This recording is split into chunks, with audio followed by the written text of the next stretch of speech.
In this video, I'm going to be going over some of the most common problems that you might have if you have an is300. Okay, so one thing I want to talk about that I don't see a single person talking about is if you do mods on these cars, it fucks you. If you do headers, it throws an O2 sensor light, which that's every car if you do headers. But the thing is, on is300s, you get an O2 sensor light, traction control off. Now, if you're trying to drift the car, that's fine and all, but if you're daily driving it and like say it's raining, you're fucked. I know from experience, you're fucked. Now, say you do a LS400 brake kit, you get ABS problems. Now, what it does is, whenever you get ABS problems, is your brake pedal, every time you come to a stop below like 5 miles an hour, your pedal will pulse. Now, you can take out the fuse, and taking out the fuse will fix it, but turns off traction control, so you're fucked either way. Now, driving the is300 with no traction control is really not that bad. The only problem is, for me, I didn't have no tire tread left, so I was kind of cooked either way. But if you can have decent tires, you should be fine with no traction control.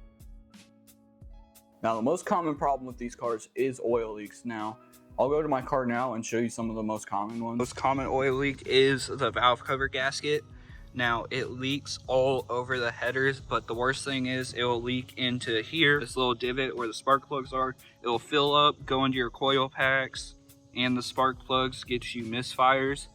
Now, the coil plugs, you normally can just clean them and it will fix it. That is like a very common one. Now, another common one is the VVTi here, which is this one right here. It will leak, and that's the reason why there's oil all over here. So if you have the cover on and it's leaking through here, that's a common issue. Now, down in here, you can see it squirts oil everywhere in here because it goes on the belt and just flings around. So that's another common one. Real quick, I just want to say, if you like this type of content, you want to see me build my Lexus on this channel, like and subscribe, and let's get back into the video. First things I want to say is the is300 transmission is not a bad transmission. People, if you boost the engine, it holds up, but there is a common issue where if you put it into drive, it will jerk forwards. Same with reverse, it will jerk backwards. Same with park. Now, people don't say that it's a like transmission going bad. It's just like most of them have this problem, and I thought mine was a bad transmission, but come to find out, the more I researched about it, the more these problems actually do make sense with mine. So I don't think it's that big of a problem, but it is something to look out for. Now, I do want to say that this is mainly going into gear, like gears 1 through 5, they shift smooth and everything. It's just going into gear, there's normally a jerk. I hear a lot of people talking about the LSDs on these cars, which I don't have this problem. I have an open diff.